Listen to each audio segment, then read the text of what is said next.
बुलढाण्यात केस गळतीच्या संकटानंतर आता नवीन संकट समोर आलंय। आधी केस गळती, आता नखांची गळती होत असल्याचं समोर आलंय। शेगाव तालुक्यातल्या बोंडगावमधील 10 ते 15 जणांच्या नखांची गळती झाली।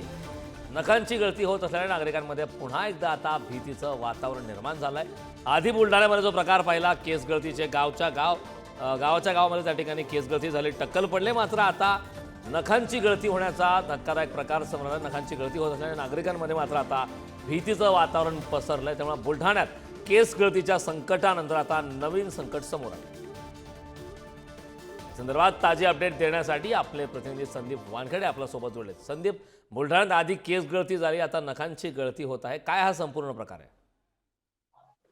करण खरं पाहिलं तर शेगाव तालुक्यातील बोंडगाव आणि इतर परिसरातील 3 ते 4 गावांमध्ये जे आहे हे डिसेंबर महिन्याच्या शेवटच्या आठवड्यामध्ये केस गळती होत असल्याचा धक्कादायक प्रकार जो आहे तो आज समोर आला होता। आणि 8 दिवसातच जवळजवळ नांदुरा, खामगाव आणि शेगाव या 3 तालुक्यांमध्ये जवळपास 13 गावांमध्ये 250 पेक्षा अधिक रुग्णांची अचानकपणे केस गळती होत असल्याचा धक्कादायक प्रकार समोर आला होता। आणि यामुळे एकच खळबळ जी आहे ती उडाली होती। स्थानिक आरोग्य विभागासह आयसीएमआरच्या तज्ञ शास्त्रज्ञांपर्यंतचे पथक जे आहे त्या गावामध्ये आले। विविध प्रकारचे नमुने जे आहे ते घेण्यात आले होते आणि त्यानंतर ते अहवाल सादर करणार होते।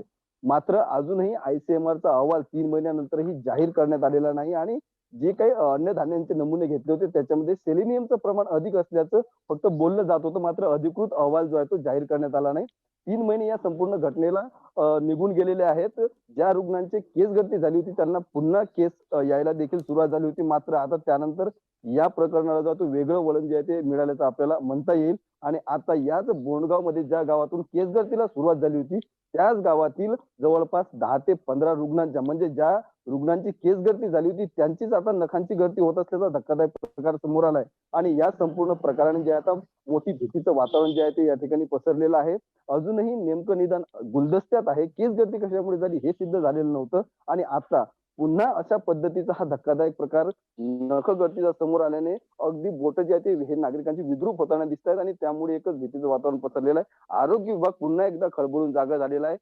थोड्या वेळात आता पुन्हा एकदा आरोग्य विभागाची विविध पथकं जी असतील हे विविध पथकं या ठिकाणी शास्त्रज्ञ येतील, संशोधन करतील। मात्र याचं नेमकं कारण काय, कारण अद्यापही तो अहवाल जो आहे तो गुलदस्त्यात आहे आणि हा अहवाल जाहीर का करण्यात आला नाही या बाबतीत देखील मोठं शंका जी आहे ती उपस्थित केली जाते। मात्र आता नेमकं काय उपाययोजना केल्या जातात, आता कुठली पावलं आरोग्य विभागाकडून उचलली जातात हे पाहणं देखील तेवढंच महत्त्वाचं असणार आहे।